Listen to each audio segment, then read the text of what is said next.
Alright guys, welcome back to All Things Outdoors, and today we are out here in the woods and we're going to be showing you guys some of the cool plants, and possibly animals, and other things out here in this area of the woods. So please be sure to watch this video till the end, and please be sure to like, subscribe, and turn on notifications.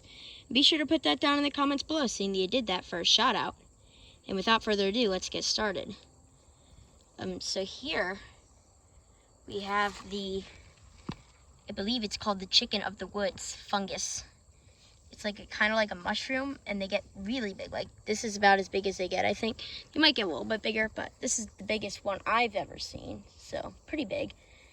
And they tend to feed on basically, I don't know what they feed on, because funguses actually eat usually decomposing material. So it's probably feeding off of this dead tree here. It's probably feeding off of it. Yeah. I believe this is a poisonous one, but I'm not sure. We're not going to eat it anyway. I'm not really a mushroom kind of person anyway, but yeah, I'm not going to eat it. And I don't think anybody should eat any fungus, and no one should eat any fungus or any mushroom or anything like that that they see out in the woods unless they know exactly what it is for sure, because there are some extremely poisonous mushroom species out there that you can die if you eat them, actually. So yeah, don't eat mushrooms unless you know exactly what they are and you know for sure that they are edible. Anyway, we're gonna go up here, this area of chestnut oak forest. We have a lot of oaks here. We have a nice blueberry bush. Blueberries are all done. There's not gonna be any more blueberries this summer. They're all done making blueberries. The bushes will be here, but there's not going to be any more actual blueberries on them. Blueberries finished probably in like June. Don't really know when though. Probably finished it like June or beginning of July, something like that. Not sure. Anyway, we're out here. So yeah. Here we have the flowering dogwood, a tree native to eastern North America. Get to be pretty tall, but they're more of an understory tree. They don't usually get to be more than like 40, 50 feet tall, I would say. And you can tell what they are because they have a pretty intricate branch structure, and in springtime they have beautiful white flowers, which we will show you in this coming spring. So yeah, very, very nice looking tree in my opinion. When Japan gave the US the cherry blossom, then the U.S. re-gifted them back with the flowering dogwood. Yeah, very pretty tree. Yeah, and you can tell what its bark is. Bark is pretty easy to recognize. We have another bigger one over there. I'll show you. Come over this way through this brush, which is probably needs to be managed. So yeah, the bark looks like this.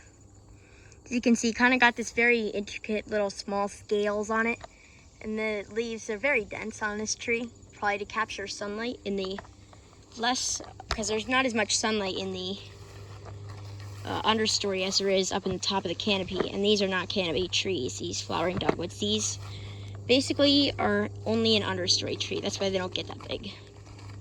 But they're a great tree to plant in the garden.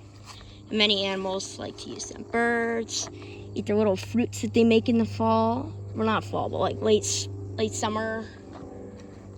And birds can nest in the trees, and they can eat any bugs that could be in its wood.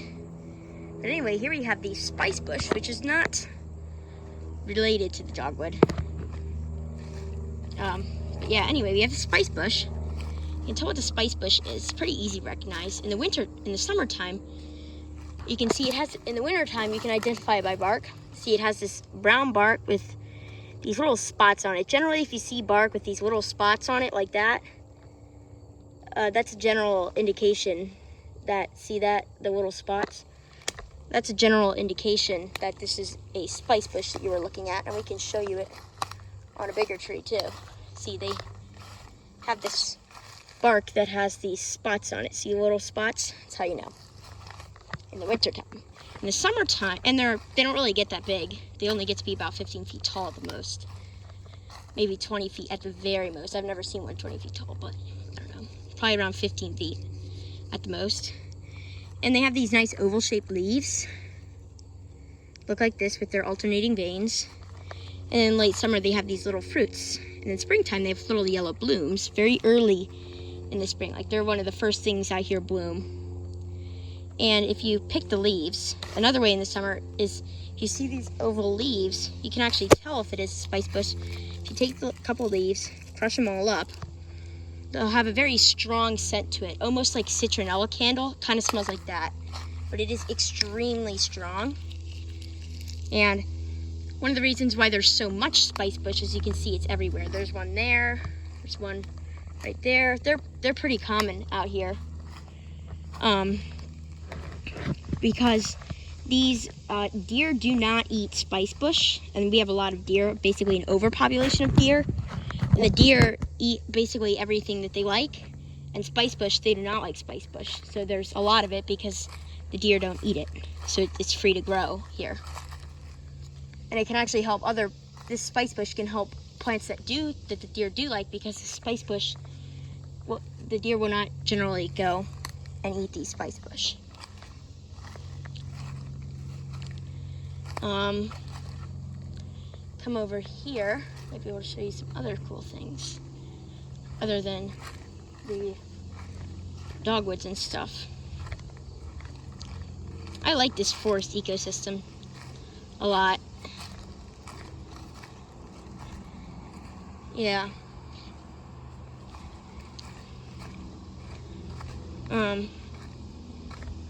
Yeah, it's very pretty out here. Love this place.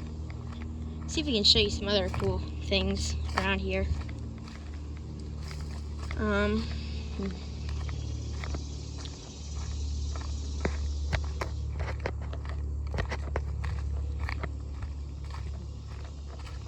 Let's see. Yeah, we're gonna go look around. We will see what else we can show you. So, yeah, we will see when we get there. So here we have the small spike false nettle. You may be wondering, nettle, ooh, stinging nettles. Well, this is not a stinging nettle. As you can see, here I am touching it, and it is not doing anything to me. See, no red. But anyway, this plant is native to eastern North America and Canada, and it has also been recorded as far spread as South America, and it has spread all over Europe, and it is only recorded as a noxious weed in France. It is not really considered a noxious weed anywhere else, but it can be an invasive species in certain areas that it is not native to, because it can overrun areas like marshes and bogs, and as you can see, we have a bog right there, basically.